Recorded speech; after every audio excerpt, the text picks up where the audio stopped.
Austrian Amara. Japanese had great success just using those two herbals. Um, yeah, and what Noel was saying was very, very true. I think there was a very unfortunate lack of positive information about self-empowerment, what you can do for yourself in relation to your own immunity. And there are many things that you can do that strengthen your immunity and that are scientifically proven to improve your immunity. And they're so simple, it's just extraordinary they weren't actually mentioned and that they weren't promoted in the media. Because when people get the virus, that now depends on their own strength of immunity to combat the virus. If you have less than 7 hours sleep, your immune system drops by about 40%. It needs to be replenished every night. And so a really good night's sleep is very, very important for your immunity to get your 8 hours, 7 to 8 hours. So that's one simple strategy. And in relation to the cold virus, those who had the 8 hours sleep, um, less than 1 in 5 got the cold when they were really exposed to it. I mean, it was pushed up their nostrils. Whereas one who hadn't had a good night's sleep, it was 1 in 2. So there is a huge protection just from a good night's sleep alone.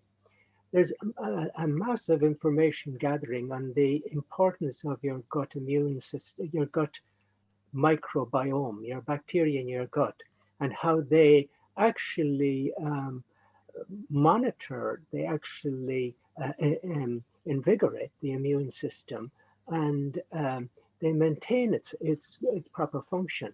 So to have a great variety of plant-based foods whose fiber feed your gut bacteria is another simple thing that everybody can do. The more variety of plants in your diet, which are grains and pulses and nuts and seeds and um, um, fruits and vegetables. So a great variety of plants is another simple strategy. Um, Exercise has been shown to improve the immunity unless it's overdone. Triathlon or even marathon runners will be more vulnerable after they've run a marathon for a week or so. But other than that, exercise improves your immunity. And, there are simple strategies that we'll be hearing about in the tape in the next 20 minutes that are from the Ayurveda point of view. But there's also good evidence to show that vitamin C um, at about uh, 4 grams daily, and vitamin D, high doses, about 4,000 international units, and zinc, maybe 15 milligrams daily, that these three have been shown to improve immunity, zinc and vitamin C for respiratory illnesses anyway. There was a very interesting study out of Spain recently that those put on high dose vitamin C, 75 of them, um, very few ended up in intensive care versus the controls where up to half ended up in intensive care. So there's simple things that we could be doing to promote our immunity in light of a more vigorous coronavirus. And so tonight really is about just that, um, giving you the opportunity to think about the ways you could enhance your own immune system, avoiding stress, avoiding strain, because stress reduces our immunity. So, not to get worried, take the positive perspective of just being strong and creating more strength as a way of helping yourself to avoid um, getting a significant illness if you catch the coronavirus. Actually, Don, that's a really important point there. I had a friend of mine, and this guy has been meditating for years. He's quite healthy. He does have some issues, but he rang me up a while back, and he was after contracting COVID, and he's probably around the same age as me, So I wouldn't consider him to be very high risk, But he was absolutely full of fear. he was full of fear. And I just had to explain to him, listen, you know, you're going to recover from this thing. You're not in the danger zone here. You know, if you do the right things, just take it easy, you know, go to bed, get proper sleep, eat good food, take some, I gave him some MA630s as well. And I said, but fear is going to suppress your immune system. And we know that panic and fear and anxiety do suppress the immune system. So in general, unless we're in a very dangerous position, you know, very susceptible to it, then, you know, most people are just going to get over this particular thing. Now, there was a program, I looked at the BBC News this morning, and there was a doctor on it. I can't actually remember his name. And, you know, I don't know whether this is true or not, because there's so much going on around COVID at the moment. But he said when patients were being taken into hospital, that what they were being treated with was steroids. And his own words were that they worked for 1 in 21 people. And to me, it's terrible, really, because there's so many things that people could be doing at home when they initially get COVID. There's so many things that they could do to help with their recovery so that they don't end up in hospital 14 days later when they still have it. And yet that information is not being given out to people. There's seems to be nothing from the mainstream media, from the mainstream medical profession, telling people, you know, how they can boost their immunity and take care of themselves. And that seems to be very, very lacking. I have another short video from the World Health Organization, which does have a bit of optimism for the future, but certainly as of what I can see so far, that's simply not happening. So it's, I suppose it's up to us to give this information out, or it's up for people to go looking for it, you know. Okay, anyway, so what time are we? We're 19:38. I think maybe we'll get started with the video if you're happy to do that. Yeah, I didn't go into the Ayurvedic things we can be doing, but the video will give us a lot of sort of home remedies sort of thing that you can be doing. The other thing that I'd like to think about is what we'll be talking about next Tuesday, which is kapha. Next Thursday, Don. Next Thursday, is it Thursday? Yeah. So, oh, great. So have a night off on Tuesday next, have I known? You've nothing, Don. You're free next Tuesday. My God. You can have the night off. Yeah, Christmas has just been extended. Yeah, and so yeah, I just wanted to mention the kapha thing, because people who have seriously got ill with coronavirus tended to be those who had kapha problems, whether it was asthma kapha problem, whether it was diabetes a kapha problem, whether it was obesity it was a kapha problem, whether it was cardiac failure, which is kapha problem. And so, you know, the whole in Ayurveda, the chest area is kapha anyway. And so it will be significant also as a protection that will balance kapha, which will be talked about next Thursday. Thank you, Noel. Yeah, next Thursday, the 14th. Okay, I think we'll go ahead and play this video. Now, this video, as well as Dr. Brennan and Dr. Rajvinder, also has Dr. Naheed in it. And I think many of you know Dr. Naheed. She had to go back to India just before Christmas, and we have been talking to her over Christmas, and hopefully she'll be back with us, because many of you are patients of Dr. Naheed, so hopefully she'll be back with us in the new year. I did send her an invite tonight, but it's quite late in India at the moment, you know. Okay, so listen, we'll go ahead and share this. It's about 24 minutes long, and when it's finished, then we'll come back and we'll have a Q&A. So Don, maybe you can guide me that where you're seeing everything okay? I am, Noel.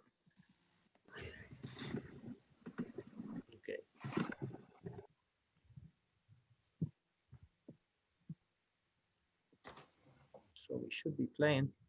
Roger. So hi everybody, welcome to this special webinar. My name is Noel Neal. I'm a director of the Ayurveda Centre, and I'm here with the three doctors that work in our centre, Dr. Don Brennan, Dr. Rajvinder Kaur, and Dr. Naheed Farooq. And I'll be introducing them to you a bit later. The reason we're having this webinar is because the Ministry of Ayush, which is part of the Indian government, has recently released some guidelines in relation to immunity boosting measures for self-care during the COVID-19 crisis. And these are all associated with the ancient healthcare system of Ayurveda. Some of you may be familiar with Ayurveda, but it's the oldest tradition of healthcare in the world. Ayu means lifespan and Veda means knowledge, so it means knowledge of lifespan. And the Indian government have been promoting these measures to help people boost their immunity and deal with infection from COVID-19. So they've released a very specific set of points. They've disseminated them widely all around the world. And we're going to be talking about them today with our doctors, and the doctors will be telling us why they feel they're on that list and what's the importance of them. We actually got a very nice message from the Indian ambassador. He was aware we were doing this webinar, and he sent us a message. So actually, I'd like to read that message first before we begin. So the ambassador's name is Sandeep Kumar, and basically his message said, the embassy is fully supportive of the webinar initiative of this evening, taken by Dr. Don Brennan and his team to promote and advise on the Government of India Ayush guidelines to promote immunity boosting measures. These have particularly been formulated as simple self-care measures in the challenging time of COVID-19, so that individuals can take care of their health whilst at home using traditional Ayurveda remedies. These guidelines have been widely disseminated globally since their release, and the feedback has been very positive. I am very encouraged that in Ireland these are being published in a major forum such as this today. COVID is an exceptional health crisis which requires all complementary systems of medicines to come into play. And after this phase of crisis is over, it is my plan to work with major universities like Trinity College Dublin, University College Dublin, Dublin City University and University College Cork to explore possibilities of establishment of Ayush, stroke yoga, stroke Ayurveda chairs as long-term institutional mechanisms for our holistic well-being. We shall also work with the Department of Health for appropriate recognition of these traditional systems of medicine. At that stage, I would seek your cooperation to conceptualize these projects. In the meantime, if you have any other scheme of your own for promotion of Ayush systems, Embassy will be very happy to partner with you. I wish the Ayush webinar all success and look forward to reviewing your deliberations. Keep safe and healthy. So that's from the ambassador. It's incredibly encouraging. I was really, really happy to see this. We've been working in the field of Ayurveda now for decades, and it's nice to see they're taking a very, very keen interest in promoting their own traditional healthcare system. And we definitely look forward to approaching the universities and the Department of Health to get this more established and accepted in Ireland. So anyway, I want to go back now to the list of recommendations that have been released by the Department of Ayush to help with this particular pandemic. So the first general measure that they've recommended is drink warm water throughout the day. So I'm going to ask Dr. Brennan what his opinion on this. Dr. Brennan, I'm sure many of you already know, he's a medical doctor. He worked in various hospitals in the Republic and in Northern Ireland, but he's been practicing Ayurvedic medicine for decades now, and he's regularly appears in the media, in the print media, and the TV and radio media. And so, Dr. Brennan, you're welcome along today. So we're being advised to drink warm water throughout the day. I wonder, could you give us your opinion on this particular recommendation? Yes, Noel. It's wonderful to think of this incredibly ancient tradition of health, which is now increasingly evidence-based. A tradition which is not merely about treatment of disease, but how do you go about creating health, and how, if you're ill, can you restore your health? So a wonderful different perspective that comes to bear, particularly at a time when we're getting great advice about avoiding a virus, but no advice really about how to strengthen ourselves in case we did. And this is why this initiative of the Indian government is so fascinating.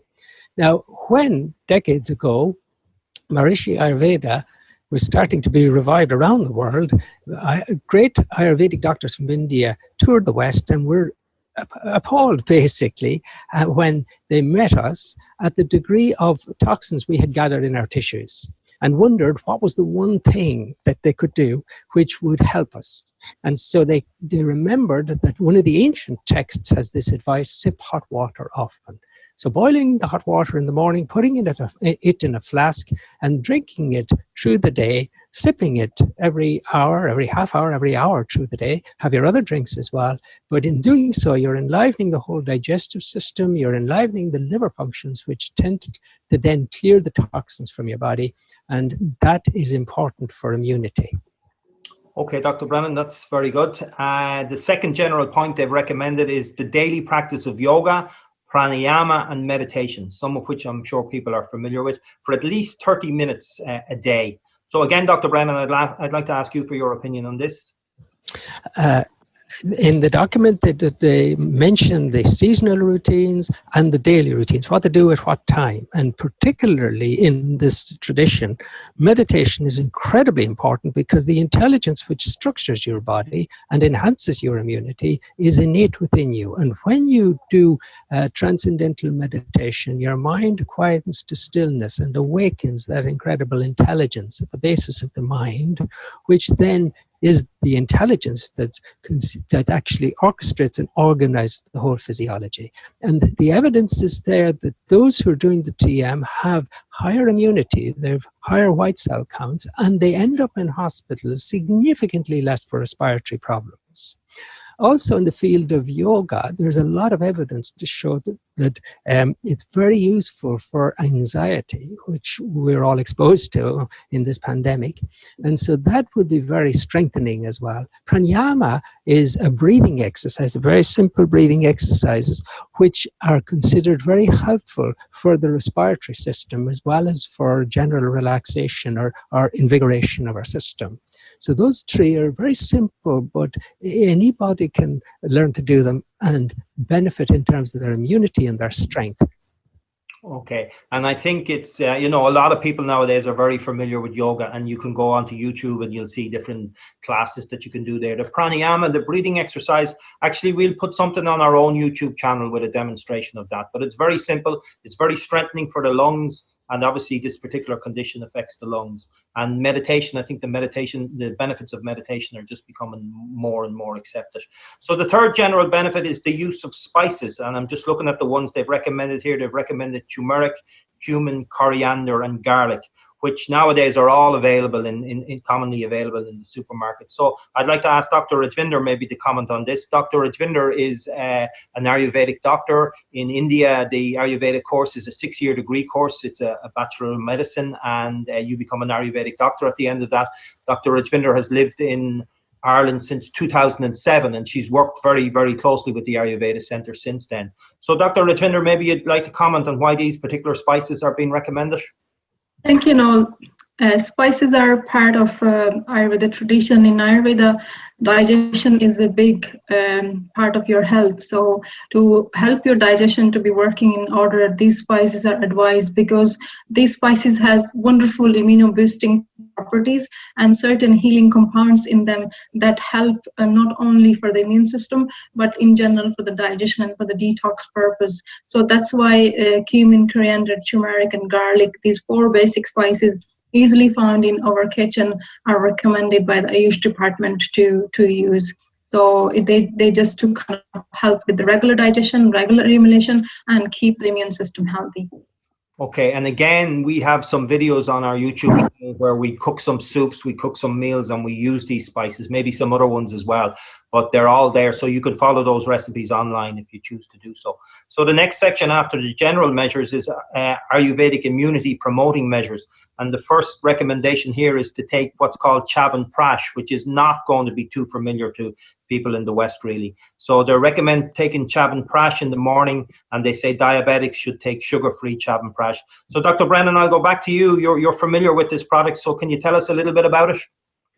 Indeed, Noel. Chyavanprash is a legendary preparation in India, and it contains, over 20 herbal preparations, but the one ingredient which is most concentrated is Amla. The Amla fruit is 20 times richer than oranges for vitamin C, and it's very interesting in that it's a heat-resistant form of vitamin C.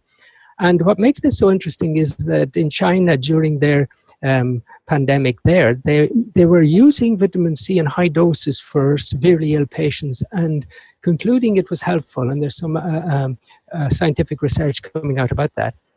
But the whole Chyavanprash is a fantastic tonic generally for our health and energy, but it's more specific in terms of lung disease, the respiratory system, also heart disease, and also the whole reproductive system. But it's a very great tonic, and one that one could take to enhance their immunity, to protect themselves from an infection. Okay, and actually, I see with interest that it's becoming more available. I have seen it now in health food shops. Up to recent years, I hadn't really seen it, but I am beginning to see it more and more in health food shops. It will be available online, but you could check your local health food store. There are quite a lot of different companies that manufacture Chyawanprash. So get a good organic one if you can, if you're going to use it. And the second immunity boosting measure is a special drink that you can make. If my pronunciation is right, it's called Kada. And it includes basil and cinnamon and black pepper. But I'll go back to Dr. Rajvinder and just ask her about this particular drink, because you're familiar with this drink, Dr. Rajvinder. Yes, I am familiar with this drink. Most of the herbs used, which I'm going to talk, are very good for, again, immune system. And most of these herbs are wonderful antiviral, antibacterial, and anti-inflammatory functions. So Ayush department has recommended 5 herbs. So these are herbs are cinnamon, black pepper, dry ginger powder, fresh basil, and the raisins. So you take roughly a teaspoon of each of these herbs and you boil into 1 liter of water. So the word kada is known as decoction. So when you're boiling these herbs into a certain amount of water, you reduce the amount of water into half. That's what helps to bring these properties of these herbs into the water. So 1 teaspoon of each of these 5 herbs, you boil into 1 liter of water for a few minutes. When it's reduced to half, you strain the seeds and you keep this decoction into a flask and you sip it throughout the day. So roughly 3-4 cups a day, you're going to drink this drink. So what are the kind of why these herbs are recommended? As I already said, raisin is a wonderful antioxidant, and because of its high phenolic acid compound in it, and black pepper and cinnamon and ginger also have antiviral properties. So they're wonderful expectorants, help to clear respiratory passage from the mucus and give the enough moisture to the respiratory passage as well. So it's great to fight with all the lungs issue. And they have also recommended to add jaggery, which is raw cane sugar, because jaggery will be like a damp and it helps with the dry cough and all of that. But if you have any diabetic issue or you don't want to have sugar in your drink, you can completely avoid it. So when you pour this drink into the cup, you can add a little bit of honey, good quality Manuka honey or eucalyptus honey, and squeeze a few drops of fresh lemon. So there you go. It's very tasty, a wonderful drink you can add into your daily routine. So you drink it daily as a 1 or 2 cups of this drink to help with your immune system and to strengthen your system and to fight any of these infections. Okay, great. I think you made a little video of it actually, and we have that up on our YouTube channel as well, which I'll share with everybody at the end, where you can see these. And these ingredients are kind of commonly available. Don't feel you can't get them in most Asian stores, but in a lot of supermarkets you'll get them nowadays as well. And actually, while you're on, Dr. Rajvinder, golden milk is another product I think you're familiar with, and that's also been recommended. So maybe you'll say a few words about golden milk. Yes, golden milk is also well known these days. So golden milk is basically you boil the milk. So roughly 150 ml of the milk, you boiling with a 1/4 teaspoon of turmeric. So Ayush department recommend drinking this for once or twice a day. So people who can't tolerate normal dairy milk, they're okay to use plant-based milk, so oats milk, almond milks. You just have to boil the milk with a 1/4 teaspoon of turmeric, and then you pour that into the mug, and then you can have your sweetener or just drink as it is. So because turmeric is known for wonderful antibacterial, antiviral, anti-inflammatory properties, and again it's immunoboosting herb, so that's why turmeric is recommended to use in the drink. Okay, great. So now we move on to what we call simple Ayurvedic procedures, and there's a couple of different procedures being recommended here. And I'm now going to introduce you to Dr. Naheed Farooq. And Dr. Naheed also works with the Ayurveda Centre, and she's based down in Cork. And interestingly enough, these recommendations were put together by a group of eminent Vaidya's, which are Ayurvedic doctors in India. And one of the particular doctors, Dr. Naheed actually worked with when she was in India. I'll probably allow you to say his name, Naheed, but it's Abhichal Chattopadhyay. But anyway, you'll probably get that better than me. So Dr. Naheed, nasal application, these are interesting ones. Apply sesame oil, coconut oil, or ghee in both the nostrils in the morning or evening. So maybe you can give us a few words about that. Yeah, thank you, Noel. And you correctly pronounced the name of the doctor whom I have worked with. So Ayurveda, being science of life, has given us elaborate knowledge about so many preventive cares. One of them is nasal application. So application of sesame oil or coconut oil or ghee with the help of your finger twice or once a day will help you to release all the blockage from your respiratory tract, from your nose, and it will stimulate all the vital centers of the brain, which will help you to overcome diseases and stress. Okay. And then the second one is what's called oil pulling, which I'm familiar with, but a lot of people might not be familiar with. So maybe let's just say a word or two about oil pulling. Yeah, so oil pulling is a very simple process. It's basically like a mouthwash. So instead of mouthwash, we can use 1 tablespoon of sesame oil or coconut oil, and you have to just swish it in your mouth for 2 to 3 minutes and then spit it off, followed by a warm water rinse. So warm water rinse will help you to remove the remaining oil from your mouth. So oil pulling is has its importance. Oil pulling not only helps us to maintain proper oral hygiene, but it also helps us to stop the multiplication of microbes inside your mouth, and and ultimately it's leading to stop the diseases. And it also detoxify our body from absorbing toxins from our tongue. So it's a very good process and very simple process. You can do once or twice in a day, as you're comfortable with. Okay, yeah, actually, it's a great technique. I've been using it myself for a long, long time, both the nasal application and the oil pulling. We know that this virus gets into the body through the mouth, the nose, and the eyes. And what we can see from these procedures is that you're keeping this area very healthy. You're making it not a good area for infection to take hold. And that's what we want to do. We want to try and not allow any infection to take hold. Now, if we develop a dry cough or a sore throat, this is more moving on a little bit. An Ayurvedic procedure that's been recommended here is steam inhalation with fresh mint leaves or ajwan seeds. And I'll talk a little bit about ajwan seeds in a minute. But Dr. Nahid, if you just want to tell us a bit more about this steam inhalation and how we should do it. So steam inhalation is also a very simple process. As the name suggests, you have to inhale steam. For that, all you need to do is just boil few cups of water by adding ajwain, which is also called as caraway seed.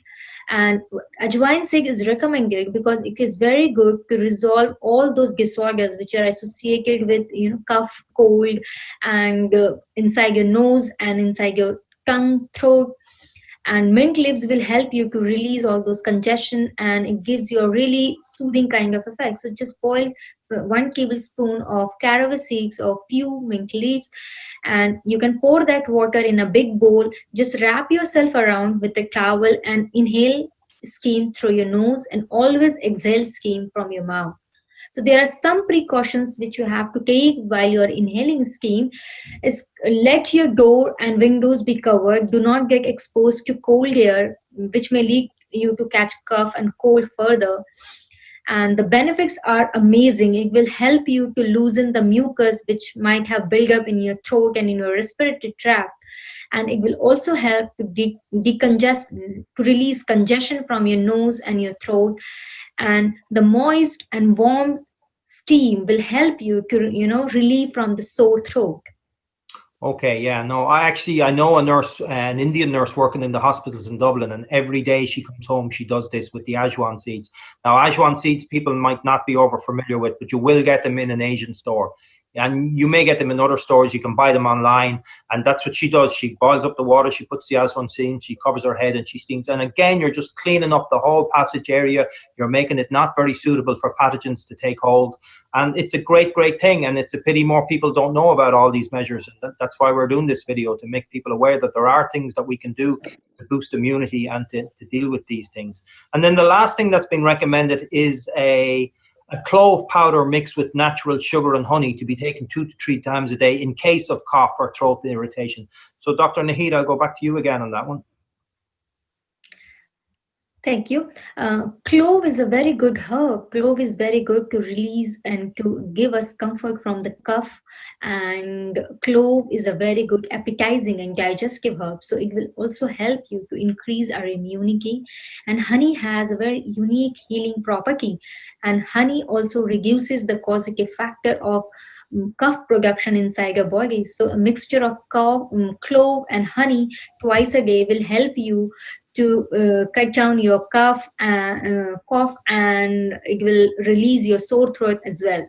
Really. Okay. Fantastic. Okay, so that covers all the measures that have been recommended by the Indian government. As you saw on this slide I put up at the very beginning, Prime Minister Modi is very much to the forefront of trying to get this knowledge out there. There are many eminent Vaidya's, Ayurvedic doctors in India trying to promote this knowledge as well. And I do note with interest that in the state of Kerala, now Kerala, maybe a lot of people are familiar with it because it's a big tourist mecca, but it's also a very prominent place for Ayurveda. There are over 20,000 Ayurvedic physicians working in the state of Kerala, and people go there from all over the world for Ayurvedic treatments and yoga holidays and things like that. It was the first state in India to have a case of COVID-19.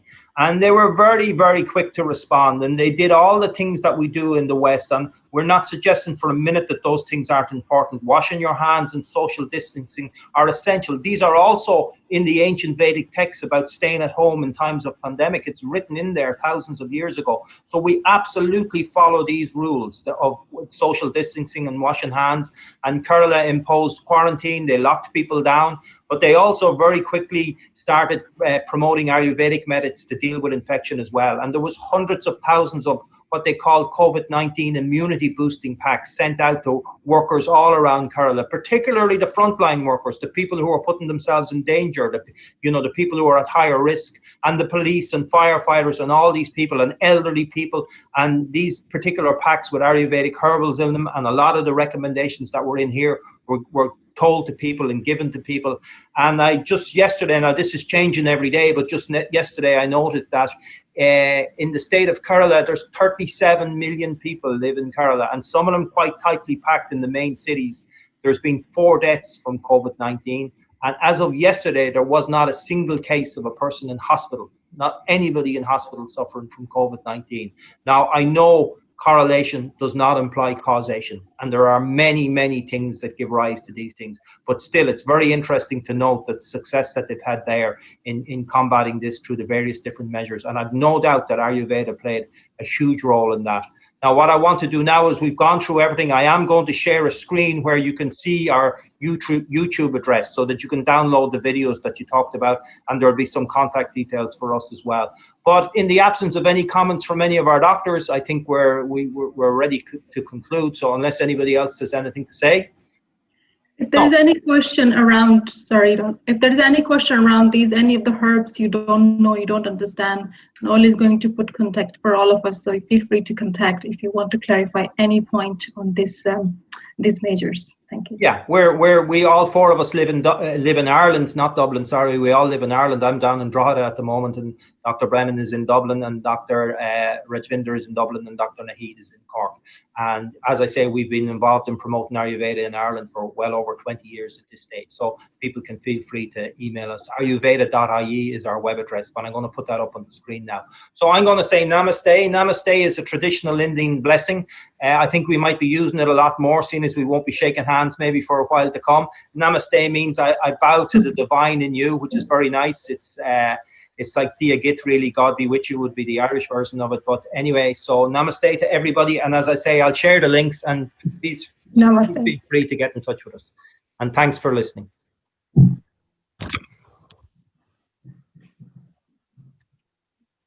Okay.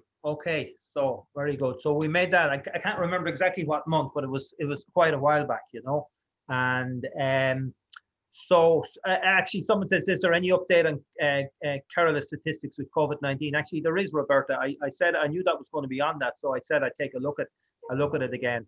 And oh, sorry. Hang on a second. Hang on. Sorry. Just hang on a second. So let's have a look at the ingredients. Okay. Sorry. Just something else wrong there. What you need is 5 grams of each of Okay, so YouTube just ran on. Is that an advertisement for you? Yeah, and YouTube just ran on to the next video. That's what happened, and that's Dr. Rajvinder making that. So go on to our YouTube channel and take a look. Kerala, as I said in that video, has about 37 million people, and their rate of infection was very high.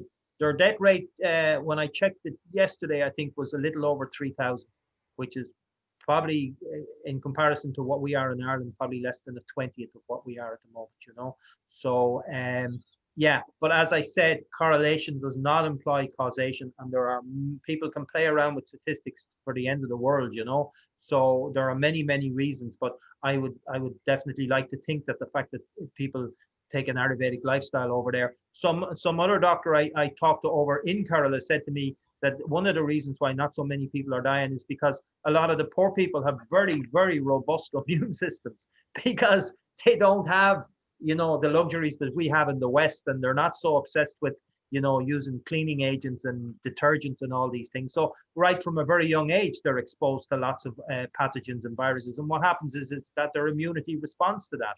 Your immunity is like an army. If you don't use it, it's not going to work, you know. So the obsession with cleanliness can sometimes not be such a good thing, because then, you know, it can leave you a little bit compromised in your immunity. So there are many reasons why these things happen. But in Kerala, as I say, running, I'd say, less than a 20th of the death rate per million. The infection rate is nearly as high, I think, but the deaths per million are much lower, you know. So anyway, there's quite a lot in that, and there's another little video I'd like to play if I can find it for you, from the World Health Organization.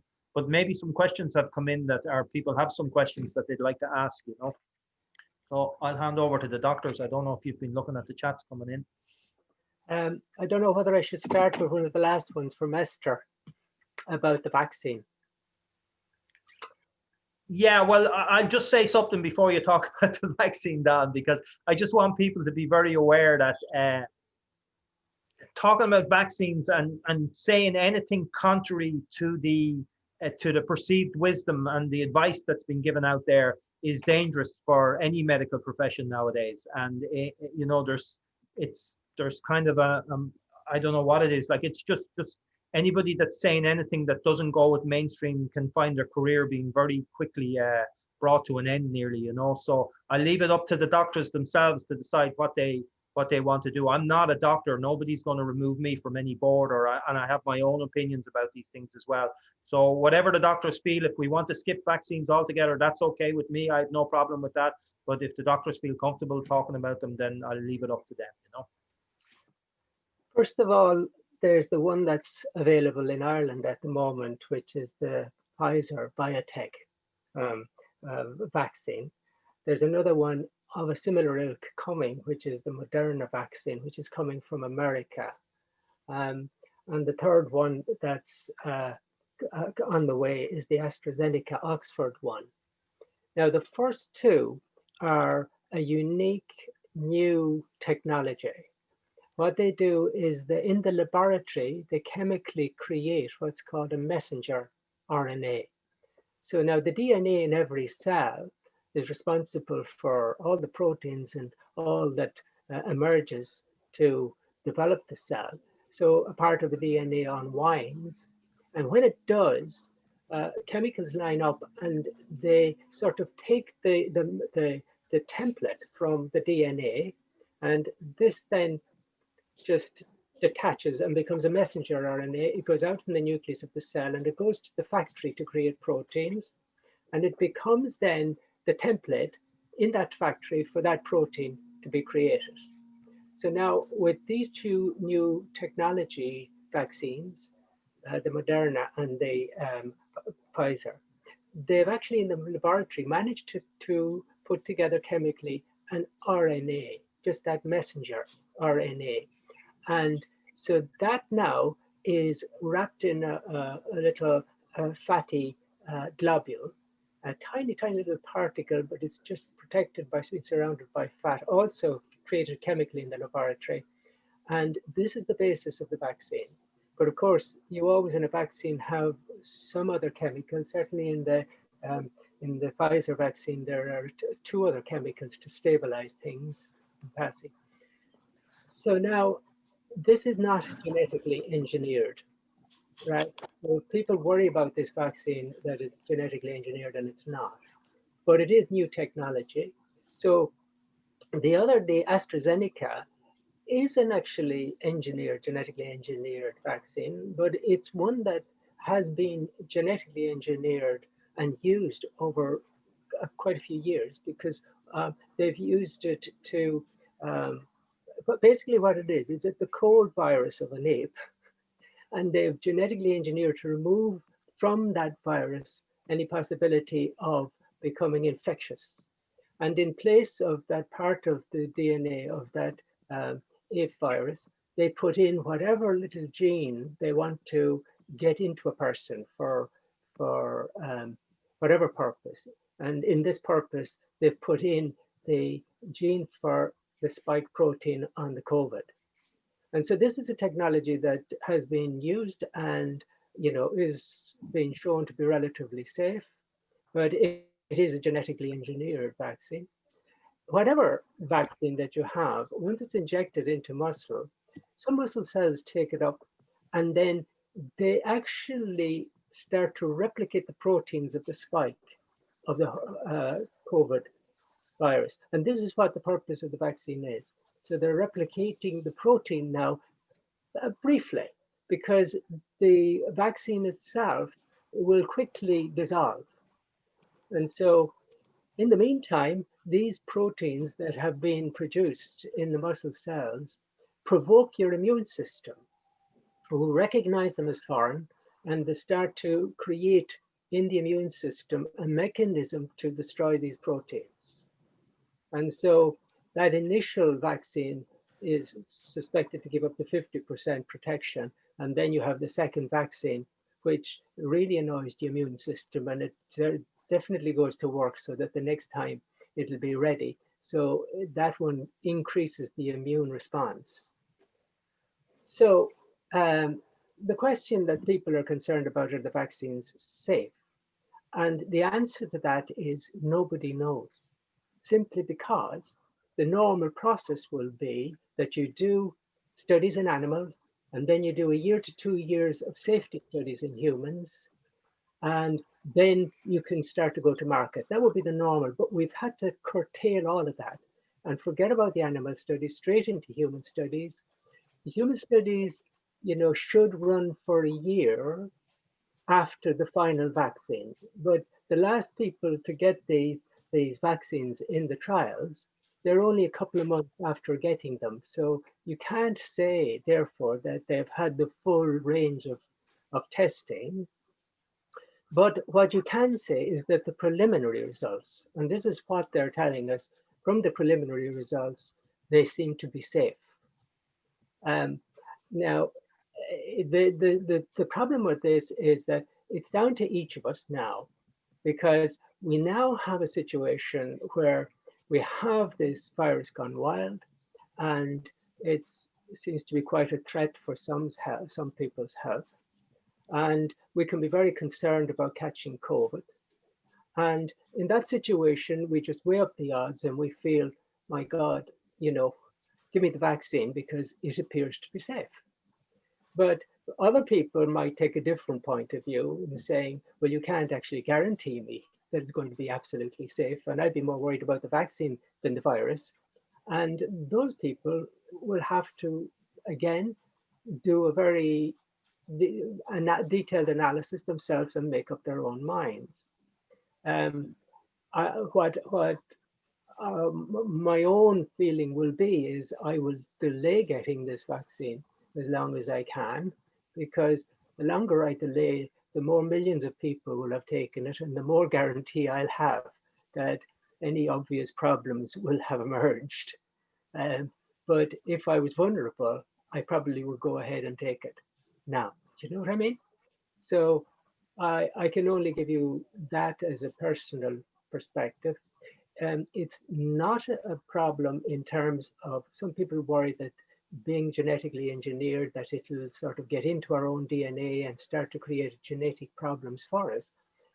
That's incredibly unlikely to happen, because it's so brief a span of time that the actual messenger RNA, or the genetically engineered cold virus from the ape, is in our system. It's so rapidly going to be dissolved that it's very, very, very unlikely to get back and feed into the DNA any information whatsoever. So I don't think that's an issue.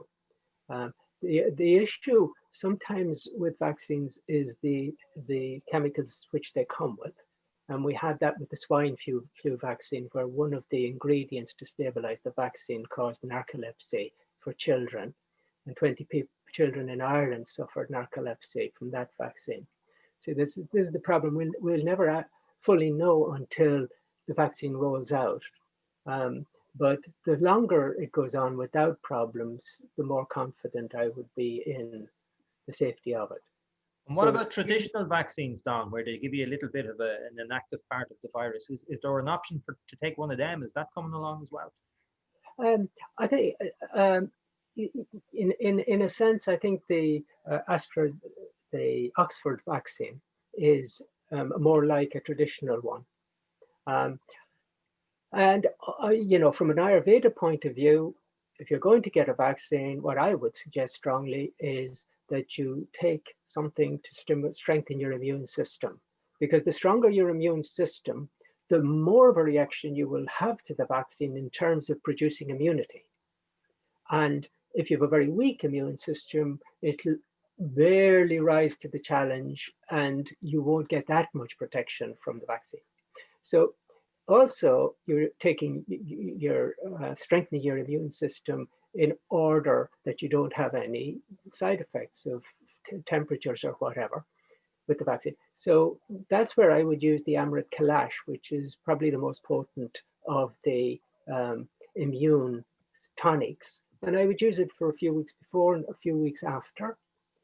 And so that's personally what I would do. I have a good night's sleep. I'd go in a very relaxed frame of myself, not stressed. I'd have eaten a good, varied vegetarian meal. I'd have taken care of myself so that I'd be at my best and then get the best from the vaccine. Okay.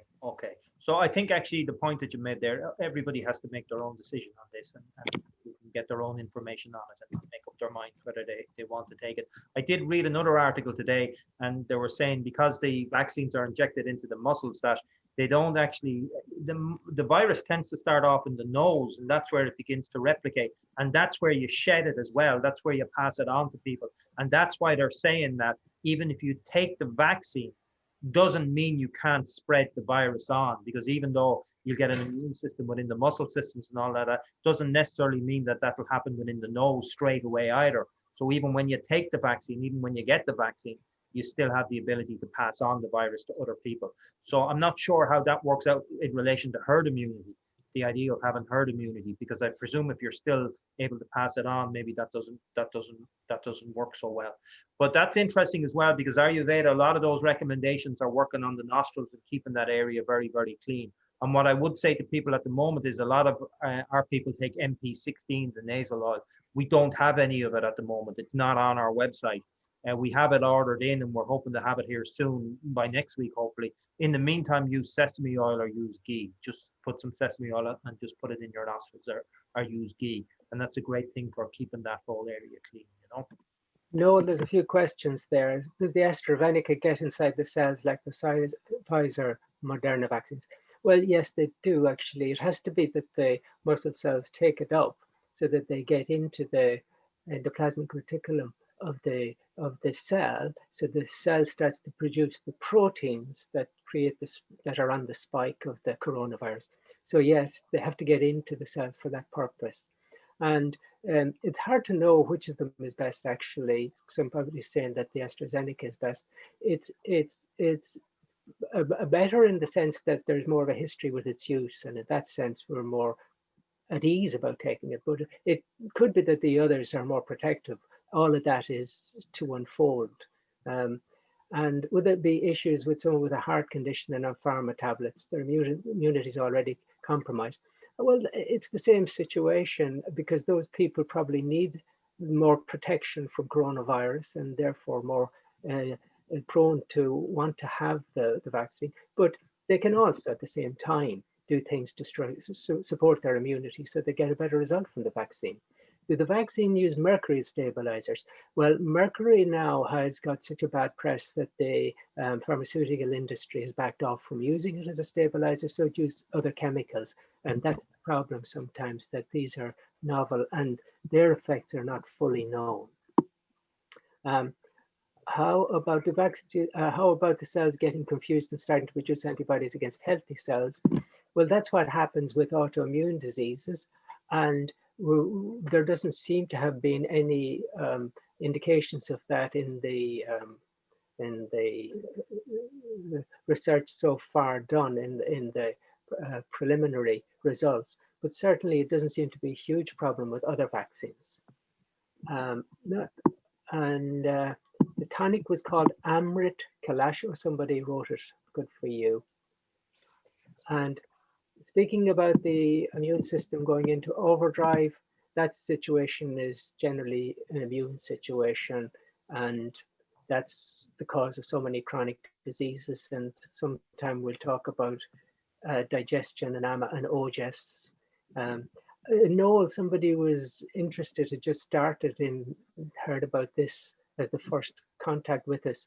But just to let them know that we're doing this 8-week course again on Ayurveda, an introduction that they can join. 8-lesson course, yeah, starting on the 19th of January. So just go to ayurveda.ie, our website, ayurveda.ie, and it's on the homepage. You can click on and you can join that 8-lesson course. I mean, we've had thousands of people do that, or thousands of people register for it, and hundreds of people do it. So it's starting again on the 19th of January. And we have maybe 700 people booked in so far, but we're hoping to have maybe about 2,000 booked in on that course, you know. So someone is wondering that if the vaccine mutates, then maybe if the virus mutates, the vaccine won't protect us. Well, the thing is that they have taken the information from about at least 14 different proteins on the spike, and it would take an awful lot of mutations to change the virus in such a way that the vaccine wouldn't attack some of those proteins. So probably the vaccine will work for mutations, at least initially.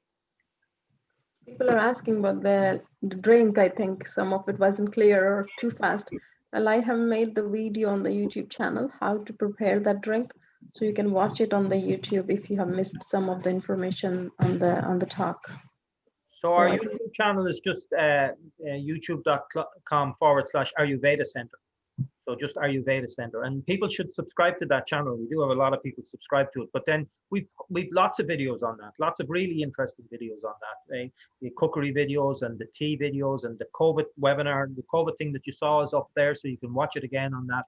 Actually, maybe what I'll do is I'll send it out in a link tomorrow. I'll send out a newsletter tomorrow morning because a lot of people told me they couldn't come on this evening, so I'll send the YouTube link for that. But people should subscribe to the YouTube channel and ring the little bell, and that means you get the notifications every time we put up a new video, you know. Okay, someone's asking about long COVID, and that's a really good question as well. And that's really, I think, where Ayurveda would be very beneficial, because often with very chronic conditions that occur, and even with things like ME and post-viral fatigue and all of that, Ayurveda works where there's nothing that medicine has to offer that's very effective or significantly transformative. Only thing is Ayurveda works in time. These conditions can be slow because healing takes time. But with the long COVID, the Ayurveda concept here would be OJAS, that, with the infection of COVID, they burnt off a lot of their resilience and strength.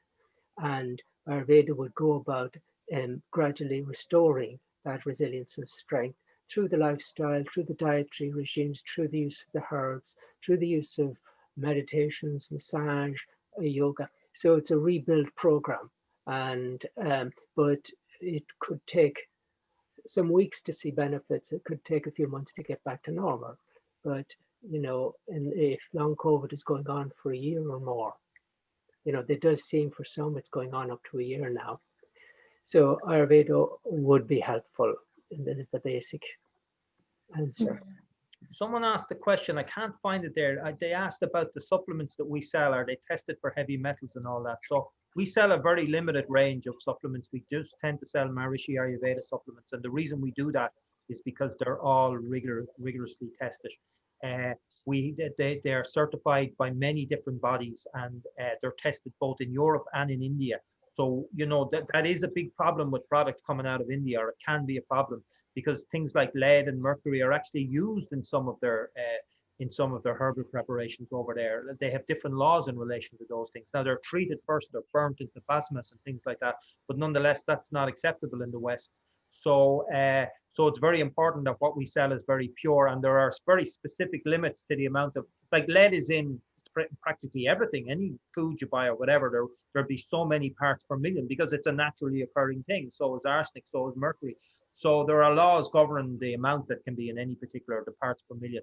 And all our products are tested, and we have certification on them all. We have a batch number and everything we sell. We can trace everything back. And so that's why we limit what we sell. You know, we can buy other products probably cheaper, you know, but we don't bother. I'm getting offers all the time from Indian companies or different companies saying, we'll sell you these powders, we'll sell you that powders. But then it means a whole amount of testing for us to do before we can be satisfied that they're okay. So yeah, that answers that question anyway, you know. Okay, and somebody is asking, what is MA630? That's Esther, and Deborah just behind her asked, is there a herbal remedy for cold and flu symptoms? Yes, there is. It's called MA630, Deborah, which is the question before you. What is it?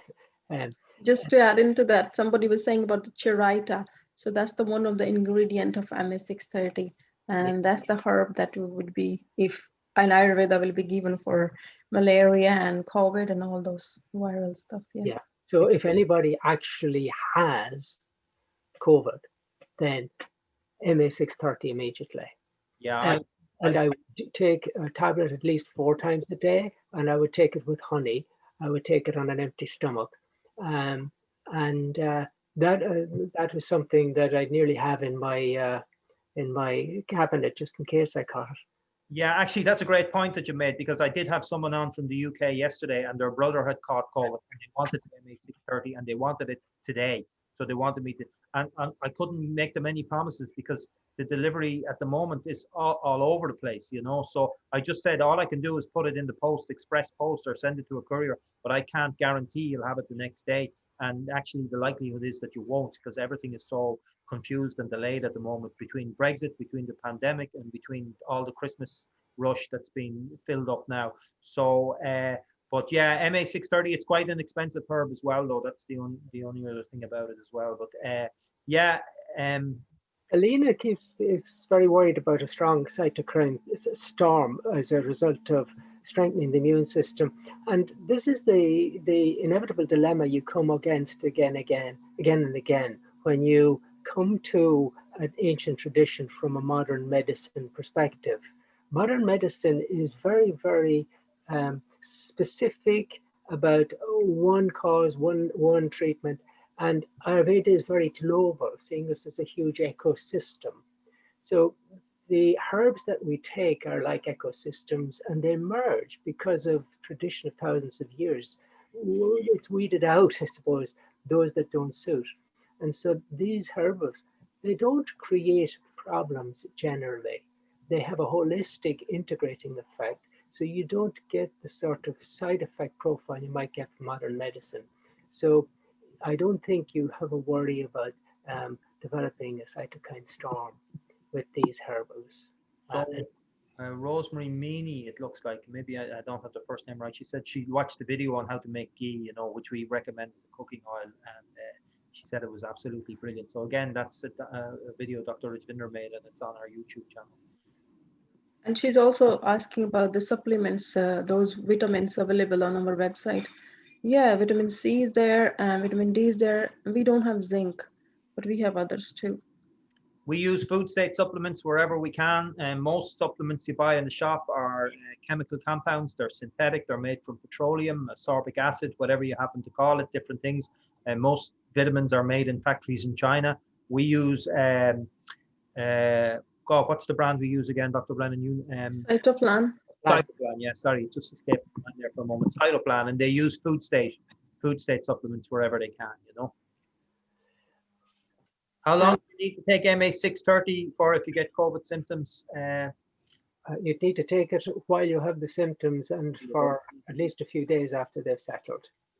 It's bitter. It's very good for cleansing the liver, so it's no harm even taking it. after too. After, okay, that's good. That question was asked. And, you know, I think when the symptoms were waning, I go down to 3 in the day, 2 in the day, and then 1 in the day. I would wean over 2 weeks and not stop suddenly. Because somebody was asking on daily basis of Chiraita. So I say 1 milligram or small, you brew into tea, make a tea of it. You can make tea if you can source Chiraita leaves with licorice. We are talking about the licorice, wonderful for your lungs and some other ingredients. So you can use that way as a kind of preventive.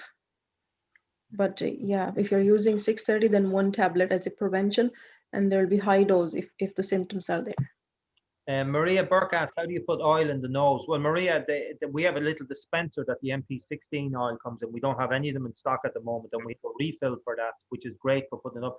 But other than that, just put a drop on your finger, on the tip of your little finger, and just put it up in your nose. Sorry, excuse me for doing this on camera, but just put it up in your nose, either side.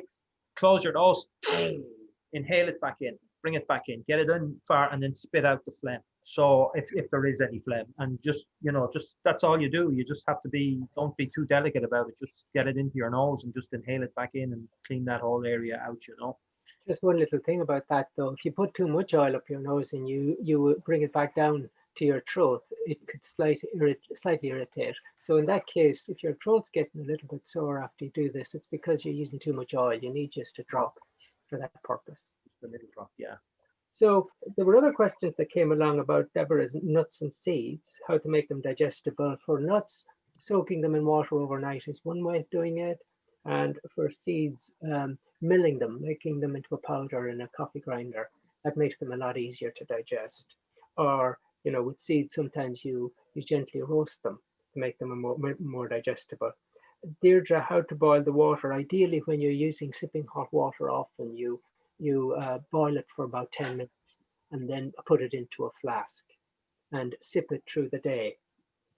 Andrew asked about garlic. Garlic is definitely another tonic for the immune system and for the chest. And so there was a discussion about black pepper and turmeric on the chat line. And yes, if you add a little black pepper, as would have been traditional in Indian cooking, add a little black pepper with the turmeric.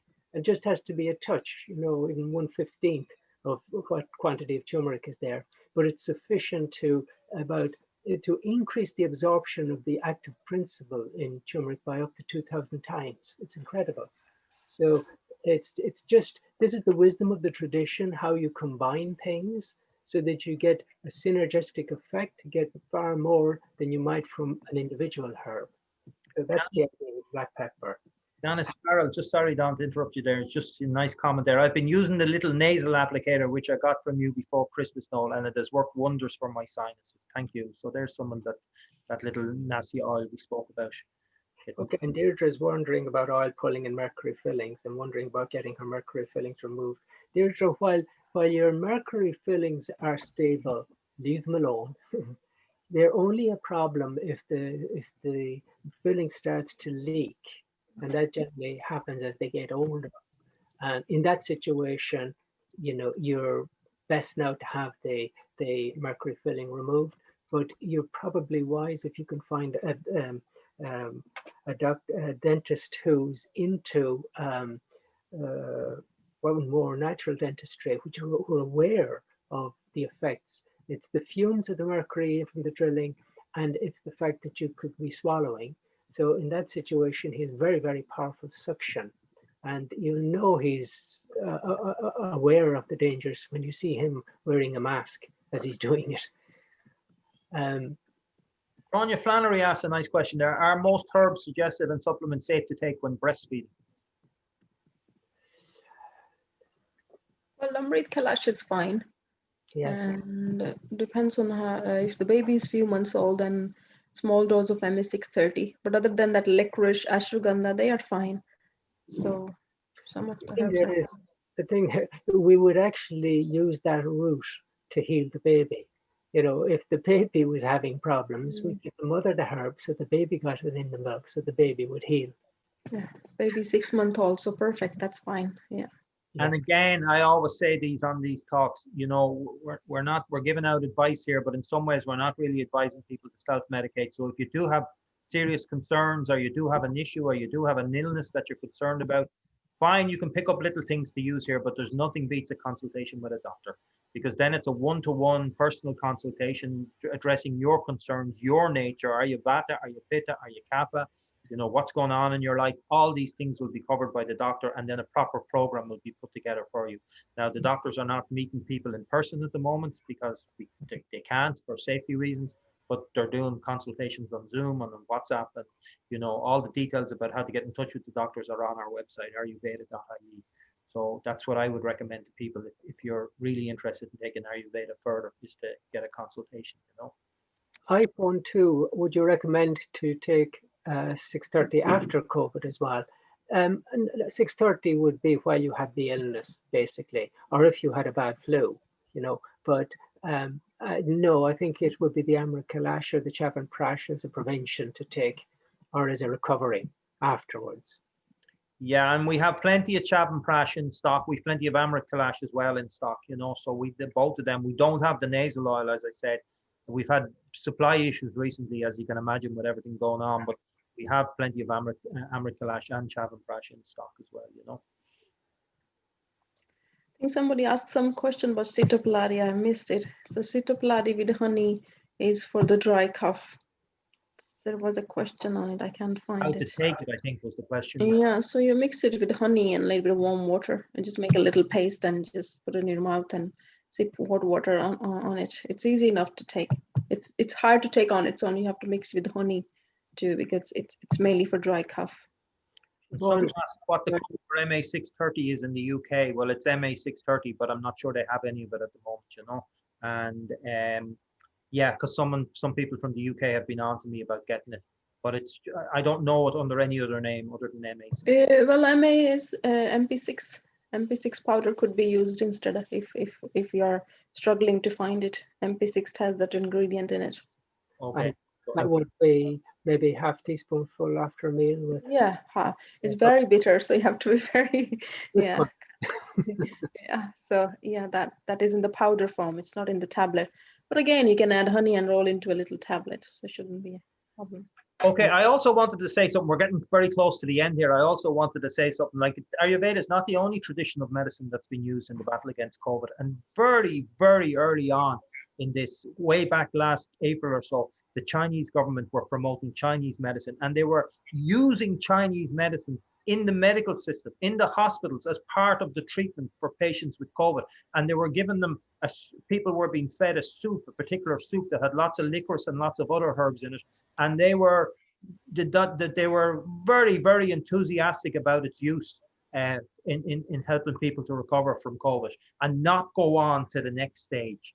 That's what you want to do. Even if you catch this thing, you want to be able to nip it in the bud. You want to be able to deal with it as quickly as possible and stack all the odds in your favor. Like when you get a flu or a cold, the best advice is to go home and go to bed and give yourself a chance to recover from it. Now, unfortunately, what's happening now, people get this and they're being advised to go and get a test done, which means, you know, I saw queues of people standing in the rain. It was a while back. I'm sure that's not happening now in the UK, standing there. It's probably the worst thing you can be doing when you've got this. Like really, you need to really look after yourself. And there are all these things that people can do. So what's happening is you catch COVID, and then most people are recovering within a few days, but some people are not, and it keeps going on and keeps going on. Then after 14 days or so, they'll take you into hospital. But the ideal thing is that you don't get to that stage, that you have these things, that you can look after yourself. All these simple, you don't have money to buy herbs, fine, that's okay. You get good rest, you have nice food, you have nice soups and things like that. You look after yourself as best as you can to stack the odds in your favor, because your immunity is an amazing, amazing thing. It's just the intelligence in your immunity. It's never going to be replicated in a vaccine. It's just an amazing thing, and it'll support you in all the things that you do, but you have to give it a chance. You have to allow it to function correctly. You have to stack the odds in your favor. And all these things that we've spoken about tonight are ways and means of doing that, but introduce them into your life for everything, not just for this. Not just for this. There's going to be another thing coming along. There's always, viruses are replicating themselves all the time. There's all different mutations coming along. That's out there. It's part of life. So we need strong immunity to deal with all these things as they come along, you know. And I think it's you could get overwhelmed if you were trying to do all of this. You don't have to do it all, but I mean, be sensible in relation to your sleep, your exercise, your good diet, your stress levels. And where we started was with transcendental meditation, which was very soothing and settling and prevents the stress. So strategies like that as a general way of living. And then, using some of these things on a regular basis just at the moment to support your immune system is a good idea. And I would be suggesting the Chyawanprash and, then if you've got the condition, the MA630. And there was a very interesting question, the interaction between Ayurvedic preparations and modern medication. Is there any interaction? Well, I mean, that's a difficult one. For example, you take licorice, someone who has hypertension shouldn't go near it, and licorice does happen to be in quite a few of the Ayurvedic preparations. So yes, obviously, there are interactions. In general, in my 35, 40 years experience of Ayurveda, there's not a great problem generally, but there are some situations where you have to be aware and careful. What about neti pots? Interesting, the neti pot, just the use of saline water in the nostril, that has been shown to increase the immunity in the nostril. So it is another healthy strategy for immunity. And someone's wondering about putting lukewarm coconut oil in the nose. I would tend to use the sesame oil myself, or if I had nosebleeds, I'd be using ghee. Very nice comment from somebody about, I'm just trying to find it, Don. I think it was from Esther. I just can't find it. She just said that, She said Dr. Brennan gave her new lease of life and GP could offer her nothing. They are, Dr. Brennan. Esther, you gave yourself the new lease of life. Well done. You just used me to remind yourself what you should have been doing in the first place. That's the way Ayurveda works. Well, we might as well give a compliment. When Dr. Brennan got one there, so we'll give one to Rajvinder as well. Absolutely agree, Louise. I'm not sure what Louise said. It is not a one-size-fits-all. I have never felt such confidence in a doctor as I have since being under the care of Raj and all of the team at the center. So they are. Thank you, Jenny. Again, it's all your work. We are here to educate you. You have to put that into practice and you have to implement it. It's hard, it's all new, but one step at a time. And slowly it gets very easy to use all these strategies. So Liz says, where will you learn TM in Dublin? You won't, Liz, at the moment, unfortunately, but as soon as the lockdown is over, you could learn with Dr. Brennan's wife, Anne, in Monkstown. You could learn with Mary Daly in Ontario Terrace. I sent you the number for that. And you could learn with Maura McCann over on the north side in Sutton. So there's four centres really in Dublin where you can learn TM. Very advisable, great thing to do if you ever get the chance to do it, but there's nobody teaching at the moment. So you're going to have to wait. Okay, so listen, I think we're getting... Can I just take one question because somebody finished just their, I think, estrogen on treatment, and she's wondering if they can take, well, the Amrit Kalash is a wonderful antioxidant. So it's helpful when people are on like I don't know what treatment you took, chemo or any of those strong treatments. It helped restore the immune system back. And it's absolutely fine with the high estrogen as well, because it doesn't have the herbs that will be high in estrogen. There are certain herbs that you will be avoiding. So, but the Amrit Kalash is safe. So you probably are looking for the tablet form one, because two ladies asked that question. So yeah, so again, as Noel said, you consult with the Ayurveda practitioner first before you start taking any of this herb, if you have anything else going on. So well, I think it's like a little bit unfair just because Naheed is not here. You've got a nice one for me and a nice one. Oh yeah, I think there was a thing. And there was from Tamara. The best thing I did was to have a consultation with a follow-up every 2 months. This was with Naheed in Cork. I've learned how to take care of my health over the seasons.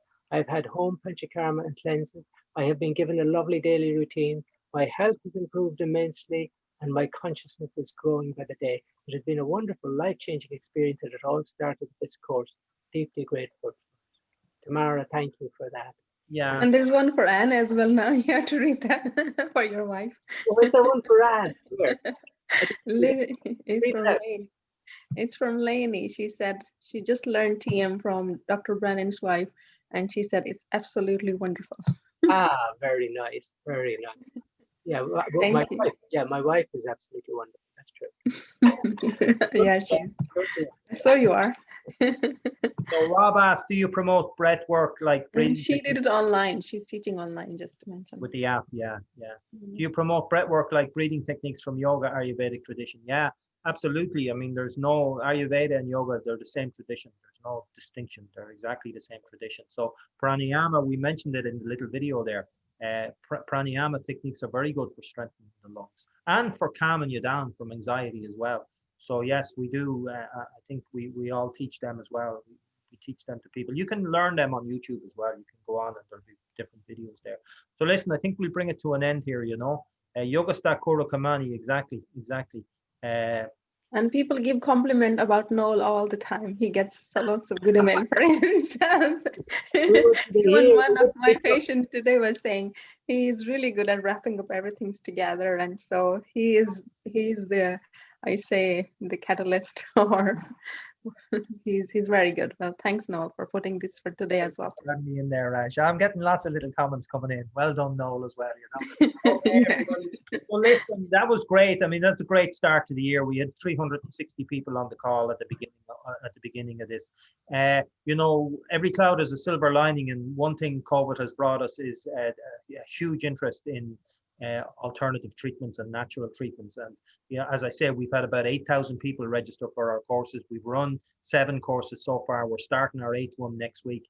It just seems to be going from strength to strength. Spread this knowledge out there. We need people to help us to get this knowledge out there. So let people know, let your friends know. If you've already done this course, tell your friends about it. Ayurveda.ie, spell it for them because they'll make a mistake with the spelling. Ayurveda.ie. On the home page, a big banner about the course. Click on the banner, click on the registration button. All we need is an email address, and then that's it. They'll be invited along to the course. So definitely.